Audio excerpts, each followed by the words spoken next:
चुकी थी। महात्मा गांधी की सबसे बड़ी समस्या में से एक अम्बेडकर भी थे।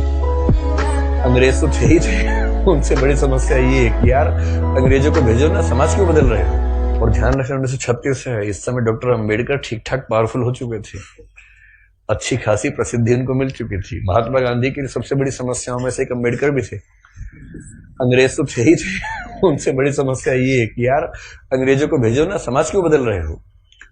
और अम्बेडकर साफ साफ कह रहे थे कि अगर मुझे अपने हित और देश के हित में चुनना हो तो देश का हित नंबर 1 पे है, पर यदि मुझे दलितों के हित और देश के हित में चुनना हो तो मैं दलितों के हित को प्राथमिकता पे रखूंगा।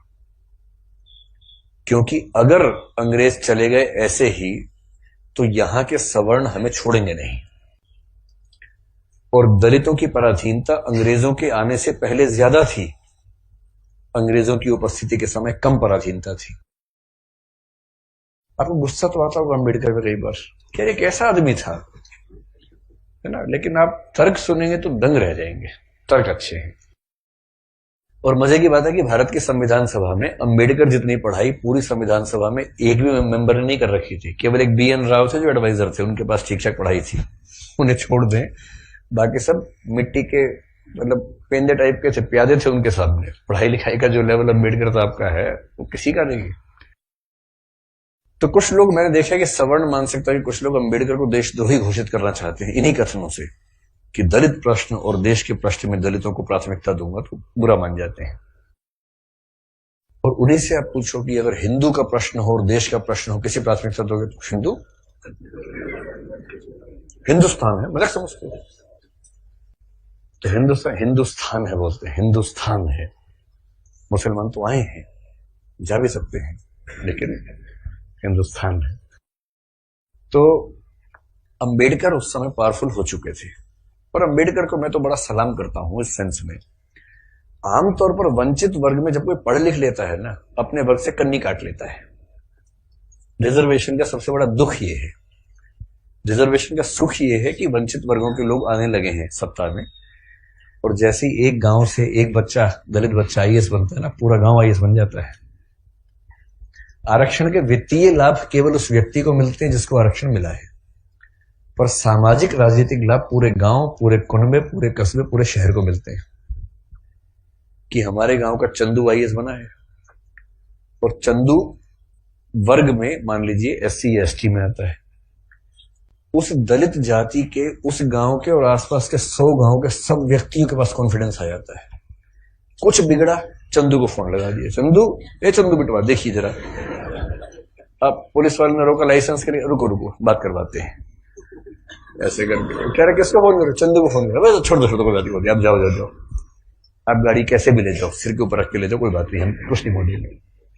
कॉन्फिडेंस लेवल बढ़ जाता है। एक रिजर्वेशन का फायदा ये होता है, आर्थिक फायदा नहीं होता, रिजर्वेशन आर्थिक मामला नहीं है, तो सामाजिक राजनीतिक समतलीकरण का मामला है, उसमें उसको देखना है। और अम्बेडकर ने, आजकल क्या होता है कि जो बच्चा IAS बनता है सबसे पहले कोशिश करता है कि उसकी जाति किसी को पता ना लगे कि वो रिजर्वेशन में है। और बहुत सारे लोग SC ST या OBC से रिजर्वेशन का लाभ लेकर अगर IAS बनते हैं तो कोशिश करते हैं कि शादी जैसे सवर्ण समाज में हो, क्योंकि IAS खुद एक जाति है, उस जाति में शादी कहीं भी हो सकती है, वहां जाति प्रथा बीच में नहीं आती है। ऐसे IPS भी एक जाति है जो IAS से नीचे ही जाती है, लेकिन ठीक ठाक जाती है, वो भी अपने आप में ठीक ठाक जाती है। जैसे IAS पति IPS पत्नी, लोग कहेंगे हाँ ठीक है, IPS पति IAS पत्नी, तो लोग कहते हैं अच्छा चलो कोई बात नहीं ठीक है इस तरह से मैनेज करते हैं, क्योंकि IPS नीची जाती है, IAS थोड़ी ऊंची जाती है, और IRS और बाकी सब तो बहुत ही नीची जाती हैं, और उसमें जो ग्रुप भी हैं वो तो शूद्र टाइप के माने जाएंगे कि ये तो बहुत ही नीचे के लोग हैं।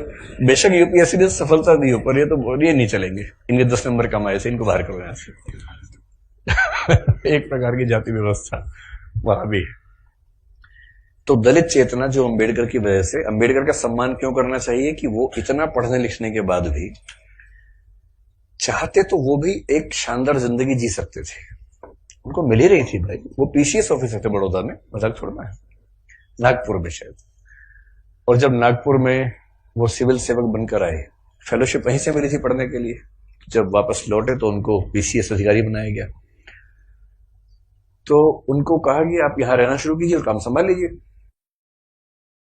अब ये अम्बेडकर के सामने सबसे बड़ी समस्या, अगर आप उनकी कभी आत्मकथा पढ़े, मैं कैसे बना, हिंदी अनुवाद उसका ये है, उसमें प्रसंग है कि नागपुर में रहना है उनको क्योंकि वो ऑफिसर हैं, उनको अपने रहने के लिए कमरा चाहिए या घर चाहिए, ढूंढ रहे हैं पूरे शहर में, कमरा ही नहीं मिल रहा।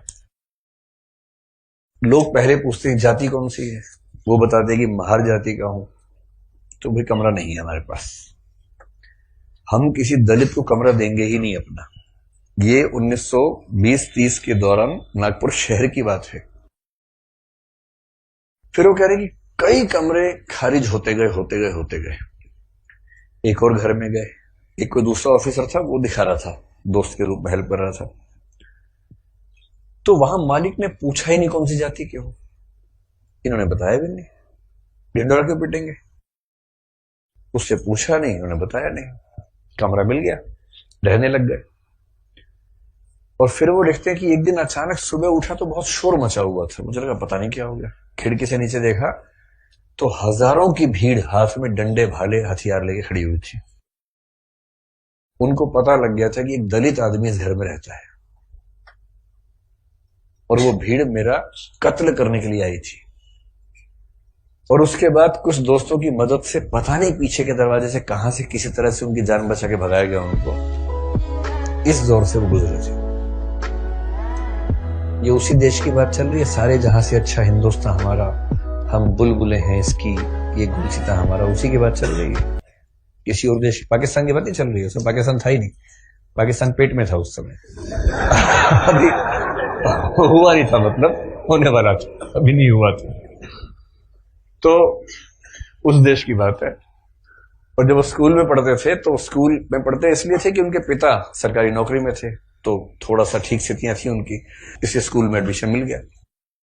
पूरे स्कूल में एक दलित बच्चा था बस, बी आर अम्बेडकर, बस, बाकी सब सवर्ण बच्चे थे।